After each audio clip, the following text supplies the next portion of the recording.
Hello everyone, this is the unknown astrologer. So today I wanted to make a video on how to learn predictive astrology via case studies. In my practice and research of close to 20 years, what I have seen is that case study based approach is the best approach to learn predictive astrology. Now, why I say that is because you can learn the basics from any book or you can read the classic. But in modern day and age, how these planets are giving results and what is happening to humans under different dashas and different combinations can only be seen if you can revisit the life of somebody from birth to death. पूरी life को अगर हम देखें और उसको समझें कि कब क्या हुआ, किस ग्रह की वजह से क्या हुआ, किस दशा में क्या रिजल्ट आया, तो हम बेस्ट तरीके से समझ पाएंगे कि वैदिक एस्ट्रोलॉजी के प्रिंसिपल्स एक्चुअली क्या कह रहे हैं. अदरवाइज़ क्या होता है कि एक बुक मैंने लिख दी, कुछ मैंने देखा होगा अपने घर में, अपने मोहल्ले में, उसको पढ़ के आप बोल रहे हो, उसको आपने जो बोला उसको सुन के कोई और बोल रहा है. So nobody has done real dirty work. किसी ने भी वो रिसर्च किया नहीं और सब सुन सुन के बोलते गए. अब क्योंकि बहुत सारा कंटेंट प्री इंडिपेंडेंस एरा में बनाया गया, लिखा गया, एक्सपीरियंस किया गया, तो हर चीज़ को बुरा बताना शुरू कर दिया गया. ये भी बुरा है, वो भी बुरा है, क्योंकि उस समय इंडिया की और इंडियंस की कंडीशन उतनी अच्छी नहीं थी आम इंसान की, तो हर चीज़ बुरी हो गई. इस तरह चलता रहा तो आगे 200-300 साल बाद हर चीज़ अच्छी भी हो जाएगी, बट वो भी सही नहीं होगा. तो in order to understand the result of planets in the current situation, देश काल पात्र को जोड़ते हुए कैसे समझें कि किस चीज़ का क्या रिजल्ट है, उसके लिए case study based approach is the best approach. In my earlier videos, I've also mentioned that everybody should take at least 50 charts of their known people, family and friends, etc., etc., friends of friends, family of family, and write down events and then try to match those events with the running dashas. That will give you the best learning experience. Now, when I was asked कि मैं अपने classes क्यों नहीं ले रहा हूँ, तो I thought कि मैं कैसे क्लासेस ले सकता हूँ. Is there a need today to teach basics of astrology? I don't think so. All of you can learn basics via different online sources, different channels, different books. But basics में बहुत सारी गलतियाँ बताई जा रही हैं, बहुत सारी चीज़ों को सही तरीके से एक्सप्लेन नहीं किया जा रहा और बहुत सारे डाउट्स पैदा हो रहे हैं लोगों के मन में. तो मैं एक ऐसा वर्कशॉप कर सकता हूँ जो डाउट सॉल्विंग हो. But then I thought about it and understood कि सिर्फ डाउट सॉल्विंग करेंगे तो कुछ प्रैक्टिकल एक्सपीरियंस नहीं होगा. So my workshop basically is around case study based approach plus doubt solving. So today in this video I will share one case study जो हम लोगों ने अपने लास्ट वर्कशॉप जो दिसंबर वर्कशॉप थी उसमें करी थी, and for which some of my students have given a good feedback that that case study made them learn a lot. So we did around close to around 15-20 case studies in the 6 day workshop. 3 weekends का workshop था, 3 hour per day, Saturday and Sunday, और हमने 3 weekends तक उसको किया था, total 6 दिन.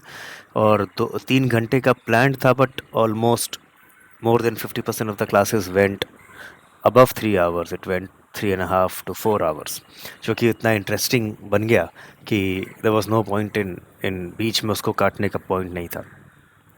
सो एक केस स्टडी जो मैंने भी काफ़ी क्लोजली पहले खुद भी यूज़ किया था अपनी लर्निंग में और उसको मैंने इस क्लास में इंट्रोड्यूस किया, वो केस स्टडी था मैथ्यू पेरी का. Matthew Perry is an American, Canadian American actor, जो कि फ्रेंड्स एक शो है, Friends television show, which is the biggest hit ever on television world wide. उस फ्रेंड्स शो में ही played the role of Chandler Bing, which was one of the primary characters. तो उस इंसान की केस स्टडी, उसकी कुंडली, उनकी कुंडली का, उनकी डेथ हो चुकी है, तो उनकी पूरी बर्थ टू डेथ तक का के events are available, they are documented, mostly the big events. और उनका exact time of birth is available on astro data bank. So आप लोग भी एस्ट्रो डेटा बैंक से निकाल सकते हैं. I have made his chart and I have also opened his Wikipedia page which will help us in doing the case study. Let's start it. So sorry, this is the chart. Cancer ascendant, कर्क लगन की कुंडली है, and moon sign is Libra. Okay. Now सबसे पहली चीज़ जो आपको इस किसी भी चार्ट में देखनी है, पहले आपको अपने आप से बोलना है कि क्या लगन है, क्या राशि है। ये चीज़ आपको स्टैब्लिश करनी है अपने माइंड में, ताकि माइंड ठीक तरीके से डिकोड कर पाए या ठीक ठीक तरीके से स्टार्ट कर पाए एनालिसिस। सबसे पहले यही चीज़ देखो कि लग्न क्या है, राशि क्या है। तो it is cancer ascendant and Libra moon. Number 2 पे लेट्स सी द नक्षत्र ऑफ लग्न। ठीक है, अश्लेषा नक्षत्र का जन्म है। अब अश्लेषा का मतलब क्या हुआ? Ashlesha is ruled by mercury. मतलब जो लग्न है वो बुध से रिलेटेड हो गया, कर्क लगन बुध से रिलेट हो गया, मतलब कि 12th हाउस और 3rd हाउस से रिलेशनशिप बन गई असेंडेंट की। तो जो इंसान इस प्लैनेट पे करने आया है या जहाँ से आया है वही काम यहाँ करेगा। वो 12th और 3rd से रिलेटेड है। 3rd हाउस हो गया कम्युनिकेशन, मीडिया, बेसिक लेवल पर पराक्रम रिलेटेड, खुद से काम करना। चूँकि लगन है तो खुद का काम या खुद से आगे बढ़ के अपनी ज़िंदगी को बनाना, ना कि लक के भरोसे बैठना। बट ये 12th भी है। 12th होता है स्लीप स्टेट। ऐसे में देखा है कि because of Ashlesha nakshatra rising, and if there is no other thing in the lagna, कोई और प्लैनेट नहीं है which can alter it, so you can say that these people have some propensity towards some kinds of addictions या substances. ये already by birth wiring है। Ascendant और 12th का relationship मतलब किसी प्रकार का एडिक्शन होने की संभावना है। अब दशाज होंगी और आगे और भी जो हम लोग ग्रह एनालाइज करेंगे, अगर वो प्लैनेट्स वैसे बेस्ड हैं तो ये इंसान एडिक्शन में जा सकता है। बट पॉसिबिलिटी बहुत स्ट्रांग है, जो कि स्लीप स्टेट में बॉडी जाना चाहती है। First is connected to 12th। Sleep state हो गया, इंटॉक्सिकेटेड स्टेट हो गया, या डिफरेंट रियल्म्स में, डिफरेंट वर्ल्ड्स में पहुंचना चाहती है, जो कि अवेयर स्टेट में नहीं होता है। तो ये 12th हाउस का रिलेशनशिप जब भी बनेगा असेंडेंट के साथ, नक्षत्र में स्पेशली अश्लेषा, कर्क लगन में Ashlesha rising, you will find this as a possibility. यहाँ पे अभी पॉसिबिलिटी ही है, अगर दशा नहीं मिली या और कुछ प्लानिटरी कॉम्बिनेशंस अच्छे हुए तो ये नहीं होता है। बट हम लगन से इसको पॉसिबिलिटी एक अंडरलाइन करके रख सकते हैं। Now let's go to his Wikipedia page. तो विकीपीडिया में बहुत सारा डेटा है, अभी हम सारा नहीं कर पाएंगे because I want to make a short video. But quickly early life देखते हैं इसका। तो born on this American actor. ये सेकंड पैरा आप देखो, Perry's parents separated when he was a year old, 1 साल की एज में, and his mother married Canadian broadcast journalist Keith Morrison. Perry was mostly raised by his mother in Ottawa, but he also lived briefly in Toronto and Montreal. मतलब इसके parents का divorce हुआ और ये अपनी माँ के साथ चला गया। तो एक ब्रोकन फैमिली इसकी रही। अब ब्रोकन फैमिली देखने के लिए there are two ways in astrology, there are two houses which can show that primarily. एक है सेकेंड हाउस, जो कि आपका फैमिली ऑफ ओरिजिन दिखाता है, कुटुंब भाव।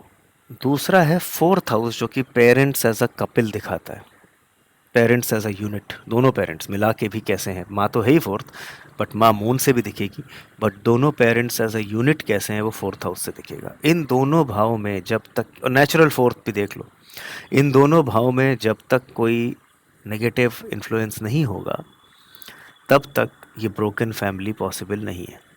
ठीक है, तो इसके सेकंड में केतु बैठा है direct. Ketu is a separator, it's a diffuser. Ketu ने अलग करा दिया, एक यहाँ से दिखता है। बट बहुत लोगों की सेकेंड हाउस केतु बैठा होगा, वो अलग नहीं हुए होंगे उनके पेरेंट्स। अब फोर्थ हाउस में आते हैं, फोर्थ लॉर्ड ही 12th में चला गया, मतलब कि one parent moved away, mostly mother moved away, जैसे इसमें लिखा भी विकीपीडिया में, he live with his mother in Canada. तो फोर्थ इन 12th, और फोर्थ पर सैटर्न का एस्पेक्ट, फोर्थ पे राहु का भी एस्पेक्ट है, बट यहाँ पे सैटर्न का एस्पेक्ट थोड़ा डायरेक्ट है। नेचुरल फोर्थ लॉर्ड पे भी सैटर्न का एस्पेक्ट, डायरेक्ट तो राहु का, मतलब इनडायरेक्ट राहु का नहीं, बट सैटर्न का एस्पेक्ट मून पे भी है, फोर्थ लॉर्ड पे भी है, वीनस पे, और फोर्थ हाउस पे भी है, तीनों जगह सैटर्न का एस्पेक्ट। अब ऑब्वियस बात ये उठती है कि अगर सैटर्न और केतु इतना बड़ा प्रॉब्लम दे रहे हैं, तो हम लोग ट्रेडिशनल एस्ट्रोलॉजर्स की तरह अगर सोचें तो हम सोचेंगे कि यार अगर दशा नहीं आएगी सैटर्न या केतु की तो ये नहीं होगा। तो इसके बचपन में क्या दशा सैटर्न और केतु की थी 1 साल की उम्र में? Can we check that? So he is born in a Rahu dasha. ठीक है, 1969 बॉर्न है, तो 1970 में 1 साल की अगर एज है तो ये राहु केतु में था, ठीक है। तो राहु केतु ये प्रॉब्लम कॉज कर सकते हैं, जो कि केतु सेकंड हाउस में बैठा है और राहु केतु ने पूरा वो एक्सिस बना दिया 2 8 का। 8th की वजह से वो ट्रांसफॉर्मेशन हो गया, अपरूट हो गया, कहीं और चला गया, और सेकंड में केतु तो है ही, ठीक है। अब मून से भी देखें अगर, तो मून से केतु सेकंड हाउस ओन करता है, क्योंकि केतु की लॉर्डशिप स्कॉर्पियो है। तो सेकंड फ्रॉम मून का ओनर सेकंड फ्रॉम लग्न में बैठता है, और राहु केतु वैसे भी टफ दशा होती है, जिस भी भाव से रिलेट कर ले उस भाव से। तो यहाँ पे एक हाउस होल्ड में, कुटुंब में इशू दिया इसने, जो कि दोनों सेकंड हाउसेस को इसने देखो केतु ने कवर किया, ठीक है। अब आगे बढ़ते हैं। By the age of 10 Perry started misbehaving. He stole money, smoked, let his grades slip, beat up fellow student and future Canadian Prime Minister Justin Trudeau. Perry later attributed his behavior to his feeling like a family outsider. ठीक है. At 14, Perry started consuming alcohol and was drinking every day by his 18th birthday. 14 साल से alcohol शुरू हुआ, 18 साल की उम्र तक he became a regular drinker, every day he used to drink. 69 का जन्म है, तो 14 साल का हुआ 83 में, और 18 साल का हुआ 87 में। दशा देखते हैं। 77 से जुपिटर लग गया, ठीक है। 83 में Jupiter mercury, 87 Jupiter Venus. Jupiter की दशा में मतलब इसका समय इस तरह का गया। अब अगर आप नॉर्मल कुंडली देखोगे तो आप कहोगे जुपिटर 9th और 6th का लॉर्ड है, कर्क लगन में, उतना बुरा तो नहीं है। लेकिन 6th हाउस हेल्थ हार्म करता है पहले तो, या हेल्थ रिलेटेड रिजल्ट्स देता है, हार्म नहीं कह सकते अभी। बहुत से लोग 6th हाउस की दशा में बहुत ज़्यादा डिसिप्लिन हो जाते हैं, बहुत हेल्दी हो जाते हैं, बट 6th हाउस का रिलेशनशिप हेल्थ से है, ये है पक्की बात। अब अच्छा रिलेशनशिप है या बुरा रिलेशनशिप है, वो डिफाइन करेगा मून से लॉर्डशिप। जुपिटर मून से भी 6th लॉर्ड बनता है और 3rd लॉर्ड बनता है। तो जुपिटर के पास चंद्र लगन और जन्म लगन मिला के दोनों 6th हाउस हैं, और एक 3rd हाउस है, बस एक 9th हाउस है। 261319, इसका मतलब ये हुआ कि जो कि मून से भी अच्छा नहीं है, तो 6th house health related results देता है, बॉडी रिलेटेड रिजल्ट्स देता है, बट क्योंकि मून से अच्छा नहीं है इसलिए बॉडी रिलेटेड भी बुरा रिजल्ट दिया, ठीक है। और 12th में बैठा है मून से। अब जैसे कि 12th मैंने बताया स्लीप स्टेट या इंटॉक्सिकेटेड स्टेट दिखाता है, तो 12th में बैठने की वजह से ये जो उसका लगन का 12th हाउस का रिलेशनशिप था, अश्लेषा में जन्म हुआ था, वो एक्टिवेट हो गया यहाँ पे। मून से 12th चला गया, तो उसका मन करने लगा उस चीज़ का जो उसको 12th हाउस से रिलेट कराए और 6th हाउस से रिलेट कराए, जो कि मून से भी 6th लॉर्ड है। इस वजह से जुपिटर दशा में एल्कोहलिक बन गया ये इंसान, क्योंकि जुपिटर रूल 6th फ्रॉम लग्ना, 6th from moon and 3rd from moon. दूसरा रिजल्ट जो इसमें आया वो ये था, जो कि दोनों जगह से 3rd भी है, चंद्रमा से 3rd में का लॉर्ड है, सॉरी, चंद्रमा से 3rd का लॉर्ड है ये, चंद्रमा से 3rd का, और लगन से 3rd में बैठा है, कि इसने स्पोर्ट्स में भी पार्टिसिपेट करना शुरू किया था। कहीं ना कहीं हमको ये मिलेगा, मैं पढ़ चुका हूँ, आप लोग इसको ध्यान से पढ़ना। तो he started to play tennis, ठीक है, और started to study acting also in at the age of 15, वो भी अगेन 3rd हाउस थीम बना। अब let's just cut to the big breakthrough. In 94 he got a chance to act in Friends. 94 से 2004 तक Friends में इसने काम किया, which became the biggest contract, long lasting contract था, which gave him fame, gave him money, gave him everything, recognition. आज भी मरने के बाद भी people watch his work in Friends, and that is the only notable work. बाकी भी फिल्में करी, but that was all not as big as, nothing was as big as Friends. तो अब आप देखोगे कि 93 जून में जुपिटर खत्म हुआ और सैटर्न की दशा स्टार्ट हो गई। What does Saturn rule? Saturn rule 7th and 8th। 8th shows transformation in life।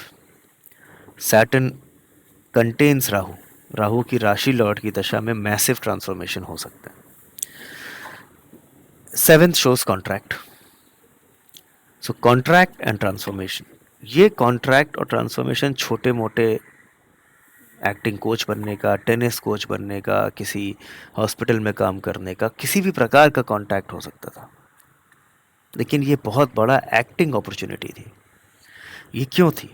क्योंकि यही सैटर्न जो लगन से सेवेंथ और एट्थ रूल करता है, वही चंद्र लगन से फोर्थ और फिफ्थ रूल करता है। अगर मैं चंद्र लगन बनाऊं तो ये फोर्थ और फिफ्थ योग कारक की दशा थी।